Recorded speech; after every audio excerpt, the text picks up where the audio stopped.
এরা যা শুরু করেছে না, এবার মুকেশ আম্বানিকে রাস্তায় বসতে হবে। এমনকি শুধু মুকেশ আম্বানি নয়, ওয়াকি টকির যারা ব্যবসা করে, এয়ারটেল জিওর মতো যারা কোম্পানি আছে, প্রত্যেককে পথে বসতে হবে। কারণ এই কোম্পানিটা দাবি করছে নাকি 1.5 কিলোমিটার দূর থেকেও কোনো সিম ছাড়া, কোনো নেটওয়ার্ক ছাড়া কথা বলা যাবে। হ্যাঁ, কানেকশন তো থাকবে একটা, কিন্তু তার জন্য কোনো খরচা করতে হবে না। আর তাছাড়াও এই মোবাইলটা নাকি বাংলাতে কথা বলতে পারে, সেটাও পারে কিনা আমরা পরীক্ষা করে দেখবো। একে একে শুরু করে চলুন। ভিডিও আজকে ইন্টারেস্টিং হবে, ভিডিওতে লাইক টাইপ করে একসাথে ঝাঁপিয়ে পড়ে আসো। ইলা, তুমি কোন কোন ভাষায় কথা বলতে পারো? আমি অনেক ভাষা বলতে পারি। আপনি আমার ভাষা তালিকা পৃষ্ঠায় আমি যে ভাষা ব্যবহার করি তা দেখতে এবং পরিবর্তন করতে পারেন। আমি দেখবো না, তুমি বলো। আরে কি দেখবে না বলছো? আমি তো তোমার সাথে গল্প করতে এসেছি। কি জানতে চাও বা কি নিয়ে কথা বলতে চাও আমাকে বলো তো। এলার বুদ্ধি একটু কম আছে, তবে বাংলায় কথা বলে, বেশ পরিষ্কার ভালোই বাংলায় কথা বলছে, সেটুকু তো বোঝা যাচ্ছে। তুমি কি আমার সম্পর্কে বলছো? আমি সব সময় চেষ্টা করি তোমাদের সব। আর বলতে হবে না, এলা অনেক কথা বলে ফেলছে। তো কেমন লাগলো আপনাদের এলাকে? তবে যাদের এলাকে পছন্দ হবে না তাদের জন্য বিকল্প রয়েছে। সেটিংসে গিয়ে ডিফল্ট এআই হিসাবে এলার বদলে আপনি গুগলের জেমিনাইকে বেছে নিতে পারবেন বা ওপেরা মিনিকে বেছে নিতে পারবেন। তো সেটা আপনার পছন্দ। তবে এলা বেশ মজাদার, সময় কেটে যাবে, ভালো লাগবে, এটা তো মনে হচ্ছে। কিন্তু 1.5 কিলোমিটার দূর থেকে কি সত্যিই কথা বলা যাবে? এটা আমি এখনো ঠিক ভরসা করতে, বিশ্বাস করতে পারছি না। এটা বাইরে গিয়ে প্র্যাকটিক্যালি একবার পরীক্ষা করে দেখি চলুন। আমরা আউটডোরে চলে এসেছি। হাতে রয়েছে টেকনো স্পার্ক গো 3। টেকনোর আরো একটা ফোন হাতে রয়েছে। আমরা এখানে টেস্ট করব ফ্রি লিংকের রেঞ্জ কতটা। 1.5 কিলোমিটার কি সত্যিই দেবে? দেখুন, প্রথমেই বলে রাখি 1.5 কিলোমিটার দেওয়া সম্ভব নয়, এটা থিওরিটিক্যালি হয়। দ্বিতীয়ত, যেহেতু এই ফোনটা টেকনো স্পার্ক গো 3 নয়, তাই রেঞ্জ আরো একটু কম হবে। কিন্তু কতটা হবে? তো বাইক বাহিনী এবার রওনা দেবে, আমরা টেস্ট করবো যে কত দূর অব্দি যায়। এই হলো বাইকের মিটার এবং সেখানে আমরা যা দেখতে পাচ্ছি, তারপর 1.5 কিলোমিটার আমরা যাব। প্রথমে আমরা টেকনো স্পার্ক গো থেকে একটা কল করি। টেকনো স্পার্ক গো 3 থেকে প্রথমে আমরা কল করলাম টেকনো স্পার্ক গোতে। আমরা স্পিকার অন করে রাখি। টেকনো স্পার্ক গো আমার হাতে থাকলো, দেখা যাক রেঞ্জ কতটা কি হয়। এই সুব্রত আর অরূপ টেকনো স্পার্ক গো 3 নিয়ে রওনা দিল। কানেকশন কেটে গেছে ইতিমধ্যে, চলে এসেছে।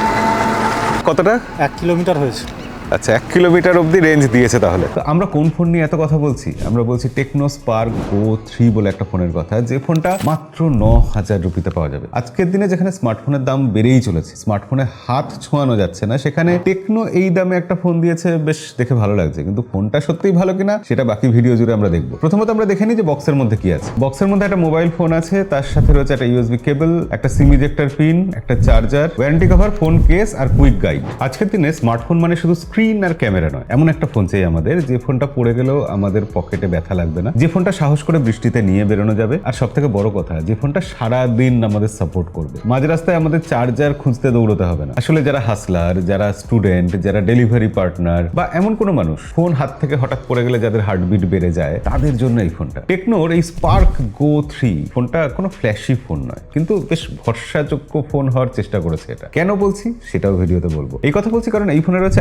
IP64 rating. ভাবুন, এই বাজেটের মধ্যে। তাছাড়া এর ডিজাইনটা যেটা করা হয়েছে সেটা কিন্তু ড্রপ রেডি ডিজাইন। হালকা ধুলো, বৃষ্টি এইসব এই ফোনটা সহ্য করে নেবে। বা পকেট থেকে ফোনটা টুকটাক পড়ে গেল, রাস্তায় ধাক্কা লাগলো, তো এইসব রিয়েল লাইফ সিনারিও যেগুলো হয়েই থাকে আমাদের জীবনে, সেগুলোর কথা মাথায় রেখেই এই ফোনটা ডিজাইন করা হয়েছে। এমনিতে ফোনটা কিন্তু বেশ বড় সড়ো, তবে বড় সড়ো হলেও ফোনটা যথেষ্ট হালকা। এই ফোনটার ওজন মাত্র 182 গ্রাম, আর এই ফোনটা মাত্র 8.18 মিলিমিটার থিন। ফ্রেমটা ফ্ল্যাট এবং চারদিকের কোণগুলো একটু রাউন্ড করে দেওয়া হয়েছে। ক্যামেরা হাবটাও খুব ফ্ল্যাশি কিছু না। এবং একটা অদ্ভুত ব্যাপার যে এই ফোনের নিচে কোনো স্পিকার গ্রিল নেই, উপরেই স্পিকার গ্রিল আছে, এবং এটা অবভিয়াসলি বোঝা যাচ্ছে যে সিঙ্গেল স্পিকার। ফোনের নিচে 3.5mm হেডফোন জ্যাকের পোর্ট আছে, একটা মাইকেরও পোর্ট আছে, কিন্তু উপর দিকে সেকেন্ডারি নয়েজ ক্যান্সেলেশন পোর্ট নেই কিছু। আর এই ফোনে কোনো ইন ডিসপ্লে ফিঙ্গারপ্রিন্ট সেন্সর নেই, সাইড মাউন্টেড ফিঙ্গারপ্রিন্ট সেন্সর আছে। ফোনের দাম যেভাবে বাড়ছে, কোন দিন আবার দেখবো যে ব্যাক প্যানেলেও ফিঙ্গারপ্রিন্ট সেন্সর আগেকার দিনের মতো ফিরে এসেছে। তবে এই ফোনের যদি সামনের দিকে আসি, এই ফোনের ডিসপ্লেতে প্রথমেই যে দুটো জিনিস চোখে পড়বে, একটা হচ্ছে নচ, একটা হচ্ছে চিন। আর এই ফোনের স্ক্রিন টু বডি রেশিও 90.3%।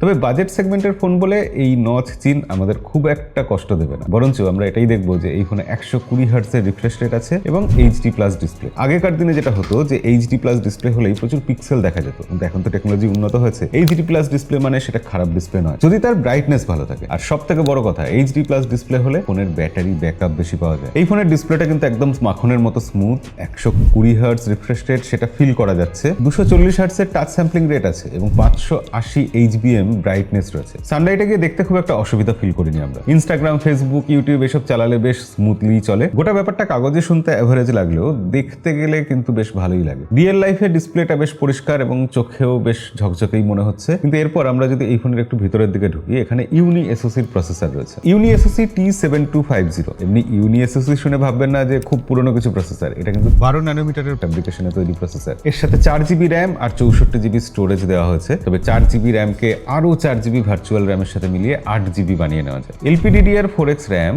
আর eMMC স্টোরেজ টাইপ রয়েছে এই ফোনে। আমরা রোজকার জীবনে যেসব কাজ করি, অর্থাৎ ইউটিউব চালানো, হোয়াটসঅ্যাপ ইউজ করা, সোশ্যাল মিডিয়াতে বিভিন্ন পোস্ট দেওয়া, বিভিন্ন কন্টেন্ট দেখা, নেভিগেশন, ক্যাজুয়াল গেমিং, এগুলো কিন্তু স্মুথ চলে যাচ্ছে এবং এই প্রসেসর এই ক্ষেত্রে কিন্তু কোনো রকম ভাবে হতাশ করেনি। তবে হ্যাঁ, হেভি গেমিং এর জন্য এই প্রসেসর একেবারেই নয়। এবং টেকনো দাবি করেছে যে এই প্রসেসর দিয়ে এই ফোন 4 বছর ধরে ল্যাগ ফ্রি ভাবে চলবে। তাই এই দামে একটা 4 বছরের ল্যাগ ফ্রি এক্সপিরিয়েন্স পেলে সেটা খুব একটা খারাপ হয় না। লং টার্ম বেসিক ইউজ করে আপনারা তাহলে জানাবেন যে 4 বছর বাদে কেমন পারফরমেন্স দিচ্ছে। এবার তাহলে এই ফোনের ক্যামেরার বিষয়ে চলে আসি। ব্যাক প্যানেলে রয়েছে 13 মেগাপিক্সেল ক্যামেরা, ফ্রন্টে 8 মেগাপিক্সেল ক্যামেরা। এই বাজেটের একটা ফোন হিসেবে ক্যামেরা কিন্তু বেশ ভালো। 13 মেগাপিক্সেল এআই ক্যামেরা দিয়ে আমরা ছবি তুলেছি। এআই ইউজ না করে এই ক্যামেরা বেশ ভালো ছবি তুলেছে। বিশেষ করে আলো ভালো থাকলে ছবি বেশ ভালো পাওয়া যাচ্ছে। এখানে একটা বিউটি মোড আছে, সেখানে ছবি সফট হয়ে যায় স্বাভাবিকভাবেই। তবে হ্যাঁ, পোর্ট্রেট ছবি তুললে এই দাম হিসেবে পোর্ট্রেট ছবি কিন্তু বেশ ভালো। এই ক্যামেরাতে AIGC পোর্ট্রেট বলে একটা অপশন আছে, সেটা দিয়ে একটা সেলফি তুলে দেখি কেমন হয় জিনিসটা।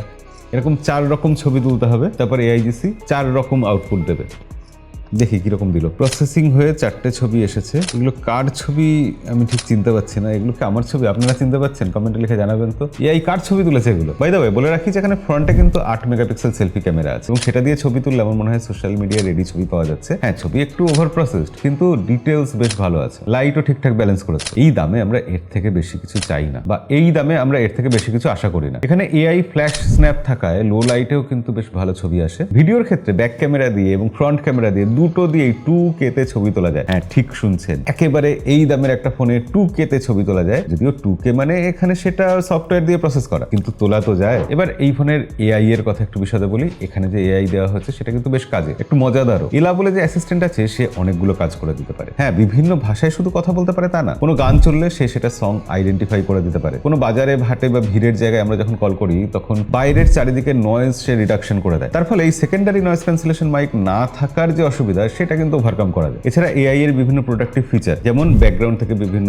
অবজেক্ট বা আনওয়ান্টেড জিনিসপত্র রিমুভ করার ফিচার, বিভিন্ন ফান ফিচার যেমন AIGC পোর্ট্রেট, এগুলো কিন্তু এই ফোনে প্রচুর রয়েছে। এর বাইরে নো নেটওয়ার্ক কমিউনিকেশন, সেটা কিন্তু বেশ ইন্টারেস্টিং একটা feature. Factory, warehouse, basement, lift, এইসব জায়গায় এই ফিচারটা কিন্তু বেশ কাজে লাগবে। এবার এই ফোনের সফটওয়্যারের ক্ষেত্রে আমি দেখলাম যেরকম একটা বাজেট সেগমেন্টের ফোনে হয়, বেশ কিছু প্রি ইনস্টলড অ্যাপ্লিকেশন আছে, কিন্তু সেগুলোকে আনইনস্টল করে দেওয়া যাচ্ছে। এটা ভালো ব্যাপার। এবং টেকনোর HiOS 15 অ্যান্ড্রয়েড 15 এর উপর এই ফোনে দেওয়া হয়েছে। HiOS এখন বেশ পলিশড এবং বেশ কিছু ফিচার রয়েছে তার মধ্যে। আপনি মোটামুটি সারাদিন ফিচার ঘাঁটতে ঘাঁটতে সময় কাটিয়ে দিতে পারবেন। অ্যানিমেশন বেশ স্মুথ এবং ইউজার এক্সপিরিয়েন্সও আগের থেকে বেশ স্টেবল হয়েছে। কিন্তু এই সব কিছু করার জন্য এই ফোনটাতে যেটা দরকার সেটা হচ্ছে ব্যাটারি। এখানে টেকনো দিয়েছে 5000 mAh ব্যাটারি, সাথে 15 ওয়াটের ফাস্ট চার্জিং এর সাপোর্ট। তবে বক্সে যে চার্জারটা আছে সেটা কিন্তু 10 ওয়াটের চার্জার। দেখুন, যারা হেভি গেমিং চান, এই ফোনটা কিন্তু তাদের জন্য নয়। আলট্রা ফ্ল্যাগশিপ ক্যামেরা বা প্রিমিয়াম ডিজাইন খুঁজলে এই ফোনের দিকে আসবেন না। কিন্তু যারা স্টুডেন্ট, যারা একটা ফোন নিয়ে রাফ ইউজ করতে চান, যারা ফিচার ফোন থেকে সবে নতুন স্মার্টফোনে আসতে চাইছেন, যাদের বাজেট খুব টাইট, অথবা আপনার কাছে হয়তো একটা ফ্ল্যাগশিপ ফোন আছে, আপনি সেকেন্ডারি একটা ফোন ইউজ করতে চাইছেন, তাহলে টেকনোর এই ফোনটা কিন্তু বেশ কাজে লাগবে। টেকনো স্পার্ক গো 3 এই ফোনটা